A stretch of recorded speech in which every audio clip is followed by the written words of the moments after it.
Bon, on passe maintenant donc au vrai-faux. Bon, c'est pas un vrai QCM donc. Et donc 10 questions qui doivent être justifiées, hein, attention. Donc, euh, euh, donc comme je vous l'avais dit, vous prenez une petite pause entre les deux, hein, et puis c'est parti. Alors, premièrement, donc un capital est placé au taux annuel de 3% pendant 20 ans à intérêt composé. Affirmation, donc c'est de cette affirmation dont il va falloir discuter. La somme totale disponible au bout de 20 ans est supérieure ou égale au double du capital placé. Bon, donc si C0 désigne le capital initial, on a C1 égale 1,03 C0. D'accord? Et plus général, c'est quoi? C'est 3%, hein, c'est ça? Ouais, donc le coefficient multiplicatif, c'est 1,03. Plus généralement,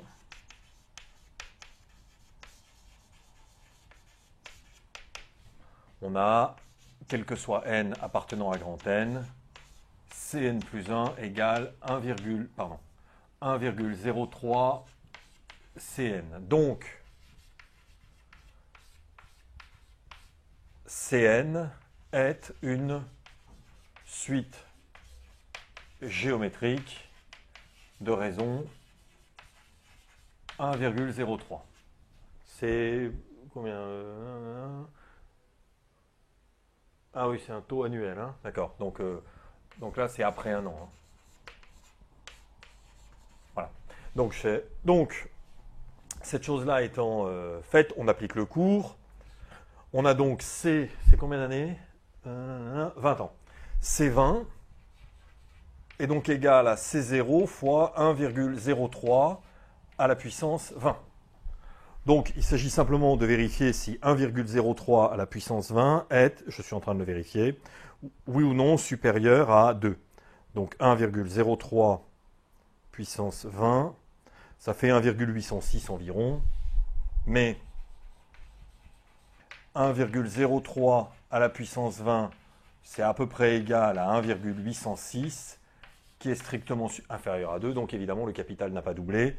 La réponse est donc, l'affirmation est donc fausse. Voilà. Donc ensuite, allons-y, deuxième question, un petit peu de dénombrement et de probabilité. Une urne, alors on va contenir quoi donc?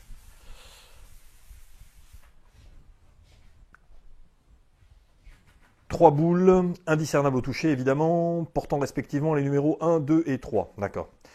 On tire successivement trois fois une boule avec remise. Donc ça c'est important, ce sont les deux questions essentielles du dénombrement. C'est y a-t-il répétition? Ici c'est possible, hein, puisqu'il y a remise. Hein, avec remise c'est avec répétition. Y a-t-il ordre? Oui, successivement. D'accord. Donc on y va. On prend une variable aléatoire n qui donne le nombre de numéros différents obtenus. Ok, d'accord. Donc, allons-y. Donc il faut être un petit peu, voilà, il faut mettre les choses en place. Donc soit oméga, l'univers associé.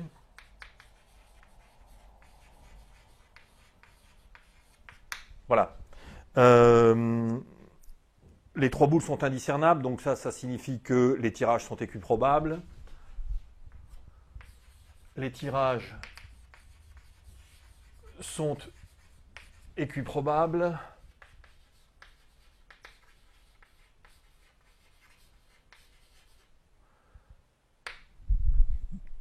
On munit donc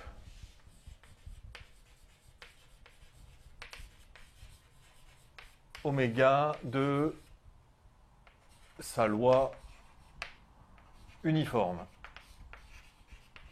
Hein, on est dans l'hypothèse d'équiprobabilité, si vous préférez. Oméga est fini. Hein. Alors justement, on va essayer de voir de combien oméga dispose d'éléments. Donc, le cardinal, le nombre d'éléments de oméga, je vais l'écrire en respectant le programme de terminal. Bon, ça s'appelle le cardinal de l'ensemble, d'accord? Donc, le nombre d'éléments de oméga, c'est quoi? Bon, je tire la première. La première, j'ai trois possibilités différentes. Soit j'ai le 1, soit j'ai le 2, soit j'ai le 3. Je la replace. Puis, je tire une deuxième boule. J'ai à nouveau trois possibilités puisque j'ai replacé la boule. Il y a eu remise. x3, x3, ce qui est donc égal à 27. Donc on y va. Maintenant, allons-y pour n de oméga.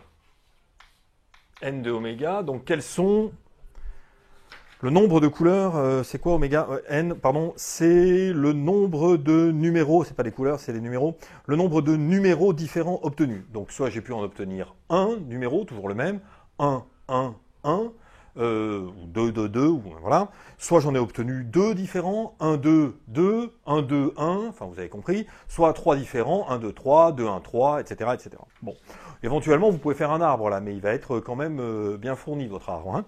Donc voilà. Donc premier tirage, 1, 2, 3, deuxième tirage, 1, 2, 3, enfin c'est un tirage où il y a 27 feuilles à l'arrivée, hein. Donc voilà, ça prend de la place, hein. C'est comme vous voulez. Donc ici, n de oméga peut donc prendre les valeurs 1, 2 et 3. Une couleur, deux couleurs ou trois couleurs. Bon, on sait que c'est une variable aléatoire, donc allons-y. La probabilité pour que soit A1, l'événement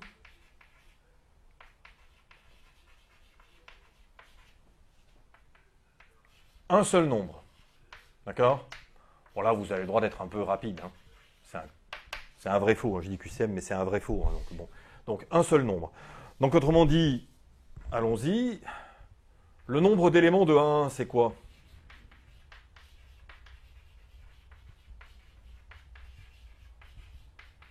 Hein, autrement dit, le cardinal de 1, c'est quoi? Eh bien, c'est, je tire le premier, la première boule, hein, ce sont des boules, hein, c'est ça? Je tire la première boule, donc ben, j'ai trois possibilités, 1, 2 ou 3. Et après, c'est terminé.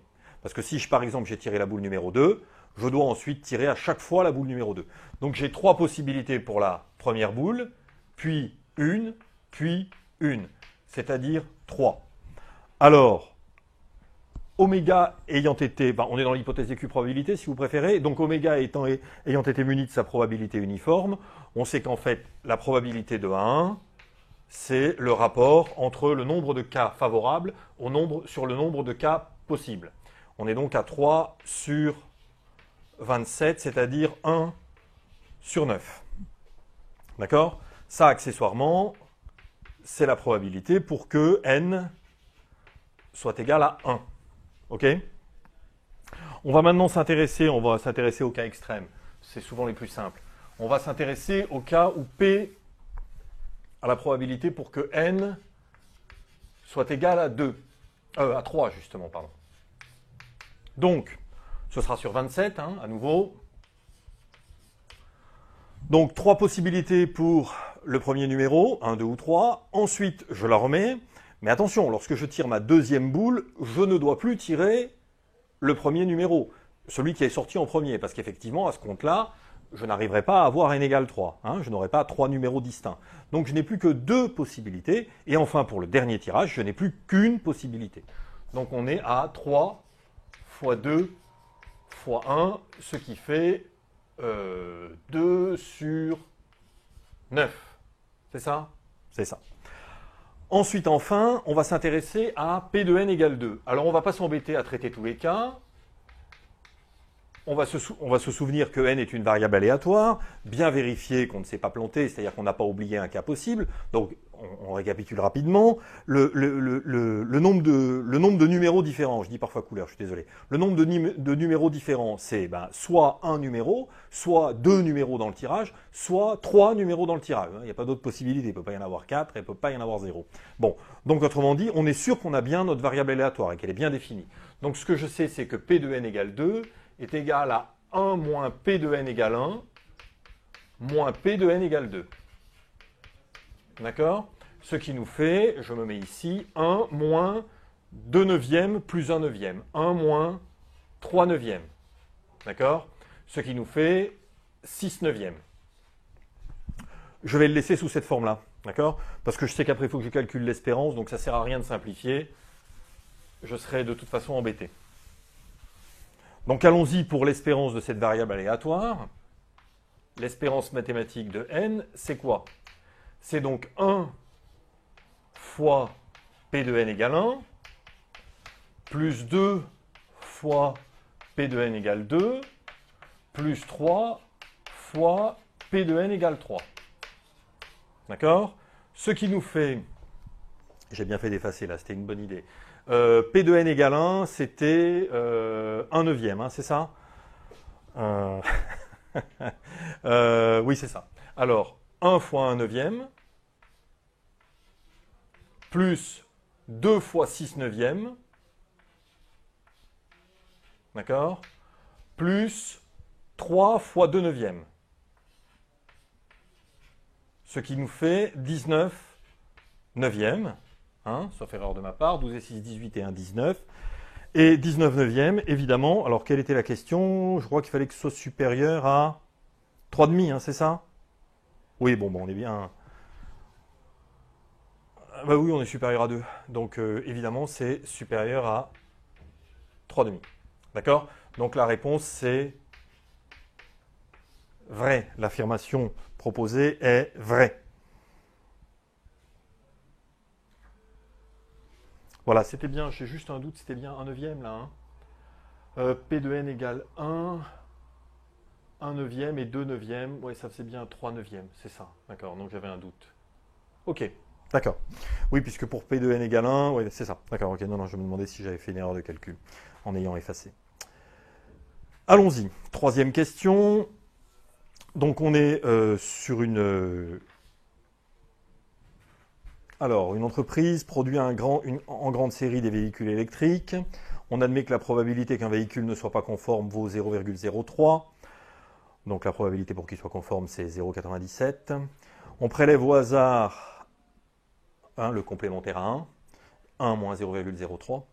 On prélève au hasard un lot de 100 voitures en vue de les proposer à la location dans une grande agglomération. Ok, ça on s'en fiche un peu. Donc ensuite on admet, voilà l'information importante, que la production est suffisamment importante pour assimiler la constitution de ce lot à 100 tirages successifs avec remise. C'est-à-dire que, si vous voulez, l'effectif total est tellement important qu'en prélever 30, ça ne change rien du tout. Hein. On peut faire comme si on les avait remis. Ok. Et on nous demande de calculer la probabilité pour qu'aucun de ces véhicules ne soit défectueux. C'est ça. Ok. Bon. Allons-y.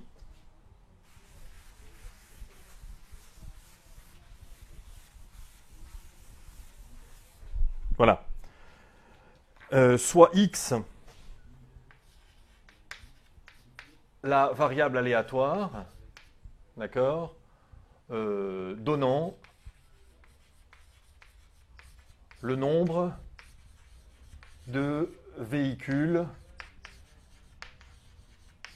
défectueux, pardon, il y a un S là, défectueux du lot. Voilà.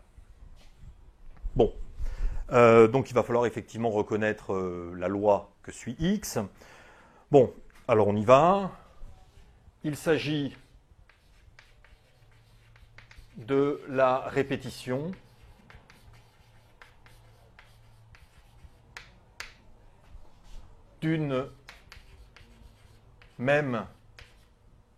d'un même tirage de Bernoulli de paramètres P égale, donc c'est quoi on a dit? Il y en a combien qui sont mauvais? 0,03 hein, pour qu'ils ne soient pas conformes. Donc là, je compte bien, la variable aléatoire, elle compte bien ceux qui sont non conformes. Donc ma probabilité de succès, c'est non conforme. Hein. 0,03. D'accord? Bon. Les tirages étant indépendants. Voilà l'autre mot magique. Il ne faut pas l'oublier ce mot-là, évidemment. Hein. Donc, X suit la loi binomiale, on peut l'écrire comme ça, hein, d'accord? De paramètres. Alors, le nombre de tirages, c'est 100. D'accord? Et de paramètres, P. OK. Donc, on nous demande la probabilité pour qu'aucun véhicule ne soit défectueux. Donc, on veut P de X égale 0. P de X égale 0, c'est donc 0 parmi 100. P à la puissance 0, 1 moins P à la puissance 100. Donc, 0 parmi 100 à la calculatrice, ça vaut 1. P puissance 0, ça vaut 1. Il nous reste donc 1 moins 0,03 à la puissance 100, c'est-à-dire 0,97 si vous préférez, à la puissance 100. Et on vous demande de vérifier quoi? Si c'est égal à 1, voilà. Et c'est évidemment différent de 1 moins 0,03. Vous le vérifiez facilement à la machine, mais c'est évident ça. Donc l'affirmation est fausse. Voilà. Et on écrit faux puisque c'est un vrai faux. Donc c'est pas un vrai... Voilà. Donc, quatrièmement, alors on change. C'est un peu la difficulté de cet exercice, c'est qu'on passe du coq à l'âne. Hein, et là, en l'occurrence, on passe des probabilités aux suites. Donc, allons-y. On a une première suite qui est quoi? C'est ça. UN égale... Donc là, on vous attend moins sur la rédaction. Hein, 2 plus la somme de K égale 1 à N, N étant non nul, hein, c'est ça, de 1 à N des 2 puissance K. Donc autrement dit, je vais le couper en deux, je vais dire que c'est 1 plus 1, et donc le premier 1, je le laisse à l'extérieur, le deuxième 1, je le rentre. Et ça nous fait plus la somme de K égale 0 à N des 2 puissance K. En effet, j'ai réintégré ici, au lieu d'aller de 1 à N, je vais de 0 à N, et donc j'ai rajouté un 2 puissance 0, et 2 puissance 0, ça vaut 1. C'est justement le 1 que j'ai pris du 2 qui était ici. Donc il en reste un dehors, un dedans. Bon, et là on reconnaît la somme des n plus 1 premiers termes d'une suite géométrique de raison 2 différente de 1, d'accord? Donc on peut appliquer la formule. Ça nous fait 1 plus 2 à la puissance le nombre de termes, moins 1, c'est-à-dire q puissance n plus 1, moins 1, sur 2 moins 1. On peut l'écrire dans ce sens-là ou dans l'autre, hein, q puissance n plus 1 moins 1 sur q moins 1, ou 1 moins q puissance n plus 1 sur 1 moins q. Ça revient au même. Ce qui nous fait donc 1 plus 2 puissance n plus 1 moins 1. Ce qui nous fait 2 puissance n plus 1. Donc autrement dit, elle est géométrique. Bon, on peut le faire. Hein. Un plus 1 sur un.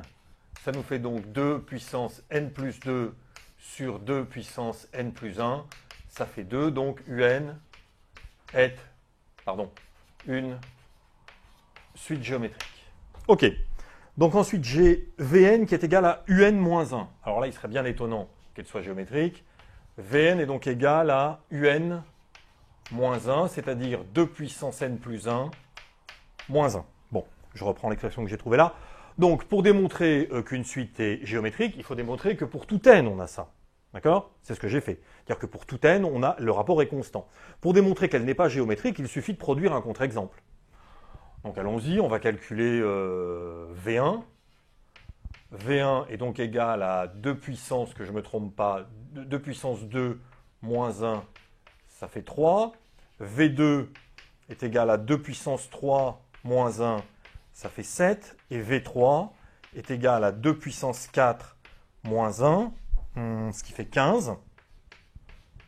D'accord? Et vous vérifiez que 7 sur 3 est différent de 15 sur 7. C'est assez facile à vérifier. Soit vous prenez la machine, soit vous faites 7 fois 7, 49, qui est différent de 3 fois 15, qui vaut 45. Donc Vn n'est pas géométrique. Donc, si vous voulez, vous avez V2 sur V1 qui est différent de V3 sur V2. Vn n'est pas géométrique. Alors l'affirmation, c'est quoi? Une seule des deux suites est géométrique. Donc l'affirmation, ici, elle est vraie. Hein, puisque Un est géométrique alors que Vn ne l'est pas. Donc il y en a bien une seule qui est géométrique. Allons-y pour la question suivante, qui est la question, je ne retrouve plus mon énoncé. Voilà, c'est ça. Alors, Un petit peu délicat à rédiger pour un élève de terminale, hein, cette question-là. On a quoi? On a...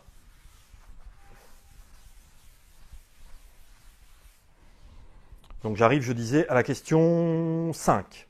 On a limite de n un égale L. D'accord? Quand n tend vers plus l'infini, bien sûr, hein, il ne peut rien faire d'autre n hein, que de tendre vers plus l'infini. Donc, soit n appartenant à grand N, on pose, c'est pour tout grand N, hein, c'est pas dans n étoiles, oui, non, de toute façon, oui, d'accord, de toute façon ça ne changeait pas grand-chose, ça ne changeait rien. On pose L moins NUN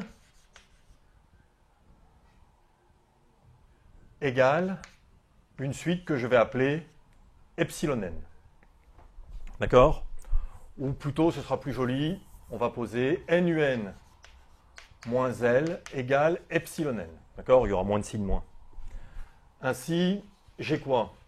J'ai NUN qui est égal à L plus epsilon n avec limite de epsilon n quand n tend vers plus l'infini égale par différence la limite de cette suite qui vaut L moins L, 0. Voilà. Alors, UN, donc pour n non nul cette fois, UN est égal à L sur n plus epsilon n sur n. Donc on sait déjà que epsilon n va vers 0. Donc si vous divisez par quelque chose qui va vers plus l'infini, évidemment cette chose-là va vers 0 encore plus vite. L est une constante, divisée par n qui va vers plus l'infini, cette chose-là va vers 0. Et par somme, UN converge vers 0. Donc l'assertion était, on nous disait quoi? Ouais, l'assertion est vraie. C'est vrai.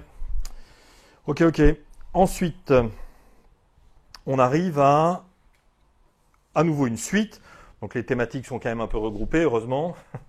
Sinon il y a de quoi devenir un peu fou. On y va. Donc la technique du epsilon n, hein, comme étant l'écart entre les deux, c'est pas évident ça d'y penser. Hein. Bon. Ensuite, donc on a une suite définie par, alors attention, U0 égale 1, et quel que soit n, U indice n plus 1, oh ça va être une rédaction un peu longue là, égale 10 UN, c'est ça, hein, c'est 10 UN, moins 9n, moins 8. Voilà. Bon, et ce qu'il s'agit de démontrer, c'est que UN égale n plus 1. Bon, ben ça, là, ça sent très fort la récurrence. Donc on y va, on est dans... OK. Alors, par récurrence,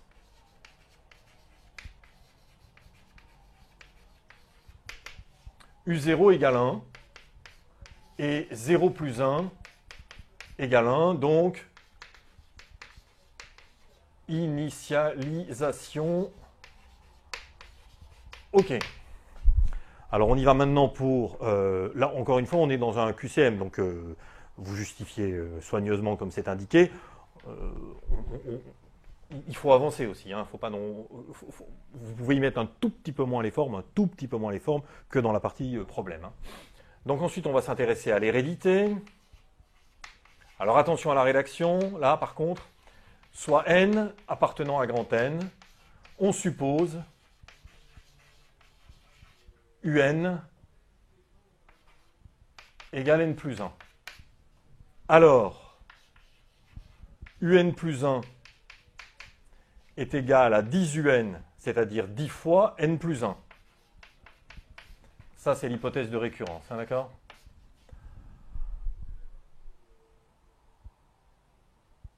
C'est ça, 10 fois n plus 1, moins 9n, moins 8. Ce qui nous fait 10n moins 9n, n, plus 10 moins 8, plus 2. Donc, la proposition est héréditaire. on conclut à l'aide de l'axiome ou principe, suivant de l'axiome de récurrence. Bah, c'est plutôt un axiome, hein. La propriété est donc vraie. Voilà. Alors, septièmement, question un petit peu embêtante. Alors, parce qu'il va falloir visiblement produire un contre-exemple, ce qui est jamais simple. Vous avez f et g, deux fonctions définies sur R, qui vont toutes deux vers plus l'infini en plus l'infini. On vous demande de voir si pour tout réel, f de x est supérieur à g de x. La question est évidemment non. Non, pardon, je n'avais pas compris. Parce que là, c'était quand même un peu stupide. Donc, excusez-moi.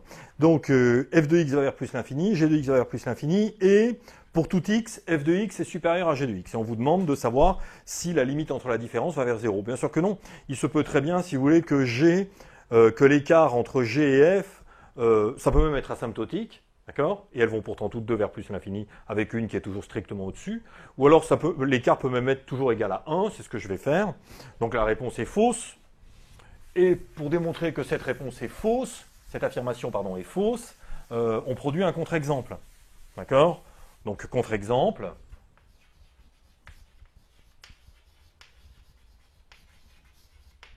On prend f de x égale 1 plus x carré. Et g de x égale x carré. D'accord? Donc, c'est où? C'est là. La limite de f de x, quand x tend vers plus l'infini, égale limite de g de x, évidemment. Hein. Quand x tend vers plus l'infini, égale plus l'infini. Donc ça, bingo. Et f de x moins g de x est égal à 1, qui est strictement positif. Et évidemment, f de x moins g de x. Et, pardon, ça fait beaucoup de et. Limite de f de x moins g de x.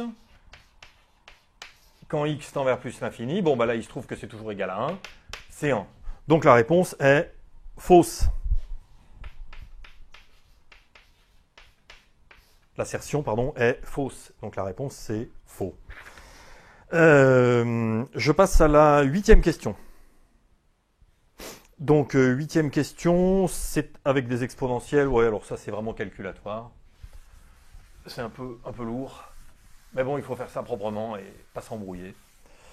Donc, allons-y. 2f de x, donc soit x réel, hein, d'accord. Allons-y, 2f de x. Pour démontrer une égalité, c'est ce que je disais tout à l'heure hein, dans la partie problème. Pour démontrer une égalité, on part d'un des membres et on arrive à l'autre. Hein. 2f de x sur 1 plus f de x, le tout au carré. Donc là, il va y avoir des étages. Ça nous fait donc, allez, c'est parti, 2 fois. Alors, c'est quoi cette fonction? Oui, d'accord. Exponentielle 2x moins 1 sur exponentielle 2x plus 1. D'accord? Sur le moins 1 est au-dessus? D'accord, ça fait... Ouais, d'accord. Ok, c'est une fonction classique. Hein.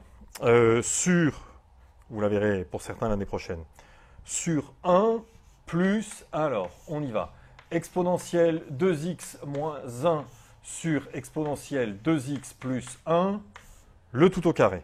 Voilà.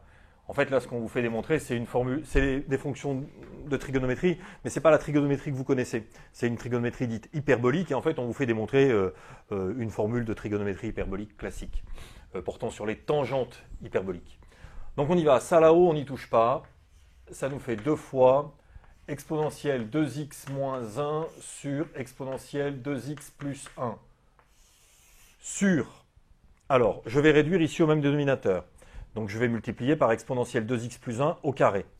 Ça nous fait exponentielle 2x plus 1 au carré, plus exponentielle 2x moins 1 au carré, le tout sur exponentielle 2x plus 1 au carré.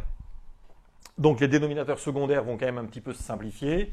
Et il va nous rester 2 fois exponentielle 2x moins 1 sur, là je développe, donc A2 plus B2 plus 2AB. A2, c'est les mêmes, hein, A2 plus B2 moins 2AB. Donc les 2AB dégagent. Donc il nous reste 2A2 et 2B2. Alors A2 vaut combien? A carré vaut combien? C'est exponentielle 2x au carré. C'est donc exponentielle 4x. Alors sur 2 fois exponentielle 4x plus b au carré plus 1.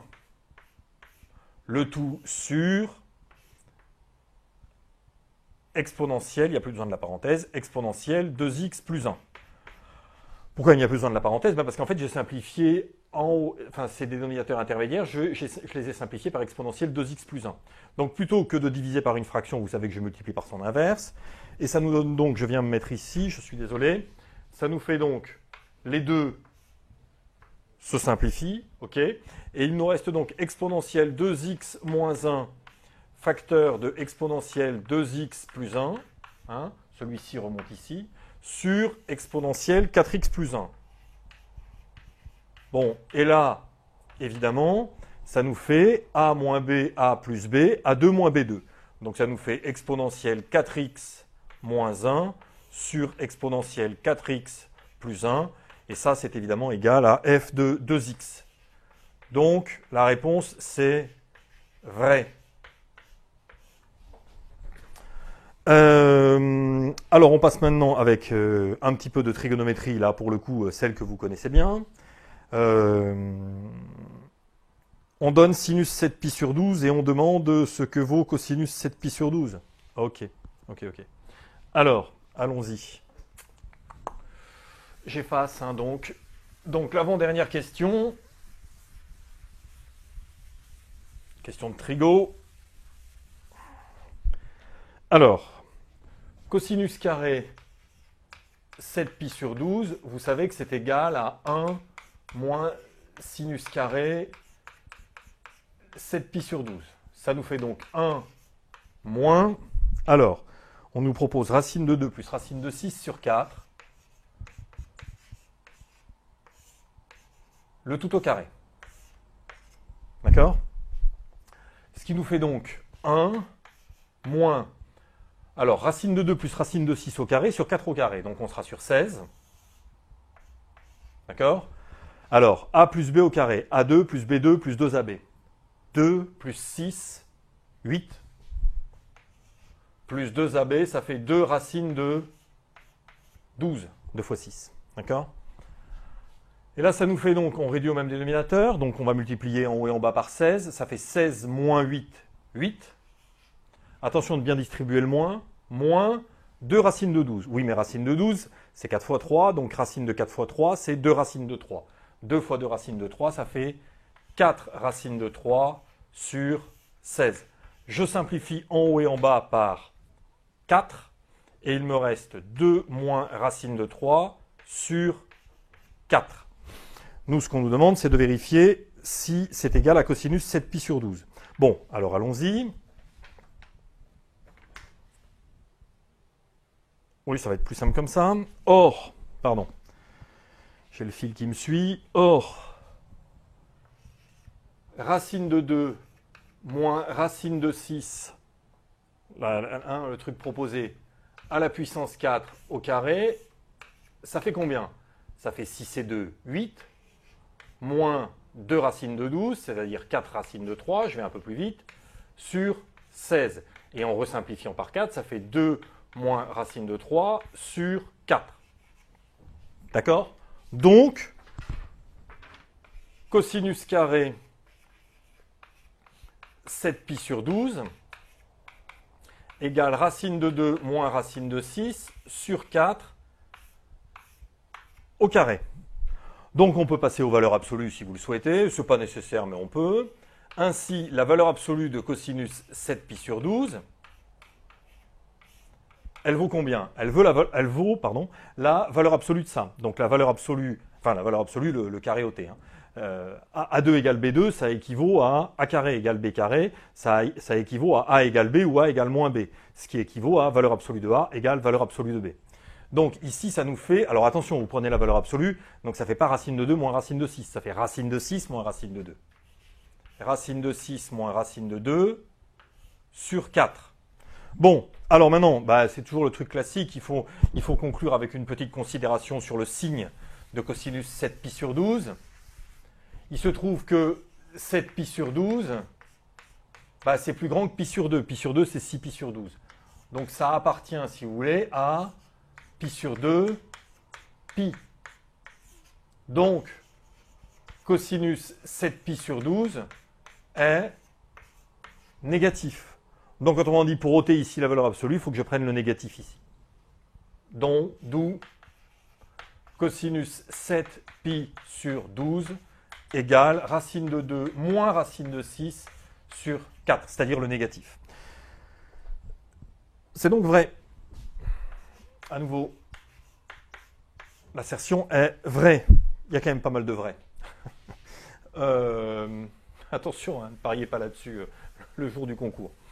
Donc, voilà, j'efface ici. Et on arrive à la toute dernière question, qui est une question de géométrie analytique avec des coordonnées. Donc, on a une parabole P d'équation y égale x carré. On fait un petit dessin rapidos. Hop. 0, là c'est pour nous, on est au brouillon. 1, clac, en géométrie j'ai quand même toujours bien de faire un dessin.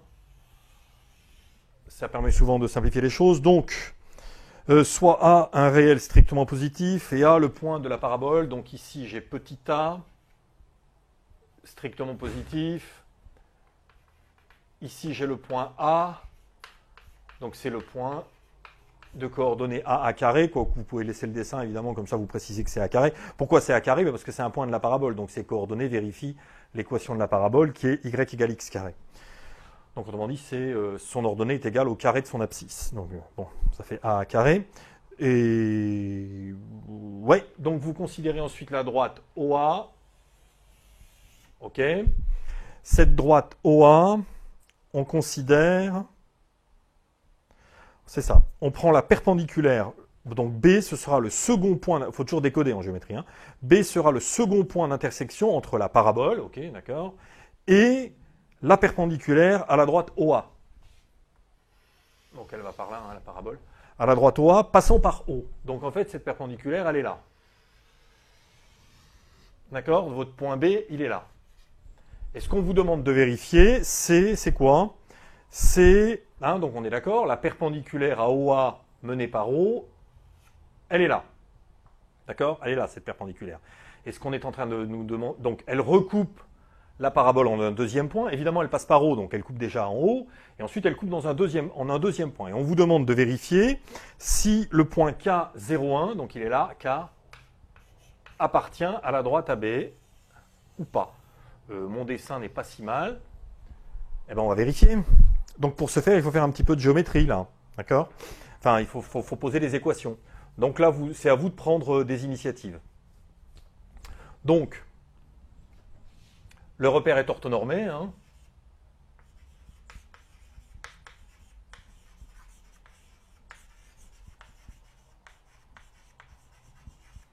Soit delta, la perpendiculaire à OA menée par O. Donc ça c'est delta. D'accord? Donc OA, qui est le vecteur A carré, est un vecteur normal à OA. La droite OA, pardon, on met entre parenthèses. Ainsi, delta possède une équation de la forme, vous vous en souvenez, c'est le cours de première, en repère orthonormé, AX plus A carré Y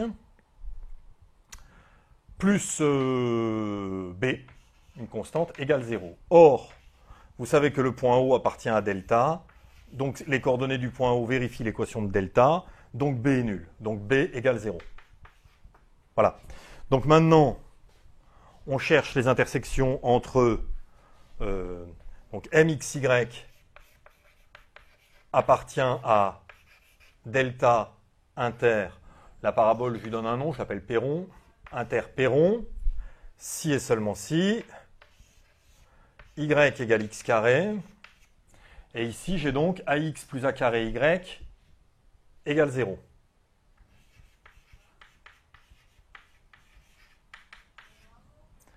Donc si et seulement si y égale x carré, et ax plus a carré, pardon, ça j'ai mal effacé, ax plus a carré, donc je remplace y, je substitue à y son expression en fonction de x, c'est-à-dire x carré, égale 0. Si et seulement si, pardon, là, je vais me mettre là, c'est quasiment terminé, si et seulement si, eh bien, y égale x carré, et puis donc l'autre c'est, alors on peut simplifier par a, puisque a est non nul, il est strictement positif, hein. Donc il nous reste ax carré plus x, donc ça fait x facteur de ax plus 1 égale 0. Donc on a deux points d'intersection. On a le point 0, 0. Ça, c'est pas une surprise, puisque delta est mené par O. Et l'autre point, c'est donc B égale, donc x égale moins 1 sur A. Donc ça colle bien avec mon dessin, on est dans la partie négative. Hein, enfin, vous savez qu'un produit est nul si et seulement si l'un des facteurs est nul, donc soit x égale 0 ou ax plus 1 égale 0, ax plus 1 égale 0, c'est x égale moins 1 sur A. Donc x égale 0, je l'ai déjà traité, donc là maintenant j'en suis à moins 1 sur A. Moins 1 sur A, je remplace là-dedans, j'ai l'ordonnée du point d'intersection, c'est B évidemment. Hein. Moins 1 sur A, le tout au carré, c'est 1 sur A carré. Donc la question est maintenant de savoir si K est aligné avec A et B. Bon, on va regarder si les vecteurs sont collinaires, hein, vous savez la technique classique. Ainsi, alors allons-y. On va peut-être prendre le vecteur K. K, vous savez, c'est xa moins xk, yk moins yk, donc c'est A moins 0, et c'est A carré moins 1. Oui, c'est ça, pardon. A carré moins 1. KB, c'est donc, sauf erreur, moins 1 sur A, et puis 1 sur A carré moins 1. Donc après, vous avez la condition nécessaire et suffisante de collinéarité de deux vecteurs dont vous avez les coordonnées. C'est ça fois ça, moins ça fois ça. Il faut que ce soit nul. Bon, on va le vérifier. Or, A fois 1 sur A carré moins 1. Moins, attention, hein, quand on remonte, c'est moins. Moins 1 sur A, donc ça fait plus 1 sur A fois A carré moins 1, égale. Alors, A sur A carré, ça fait 1 sur A. Moins A. Plus A carré sur A, plus A. Ça sent l'assertion vraie. Moins 1 sur A. Donc ça vaut 0. D'accord? Donc K et KB sont collinaires.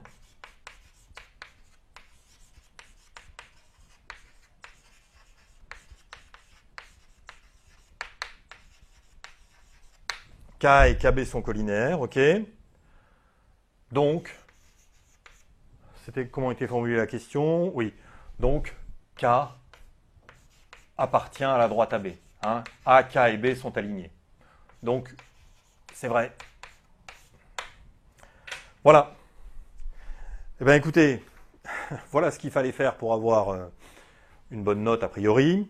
Je vous souhaite bon courage pour reprendre les exercices et à bientôt.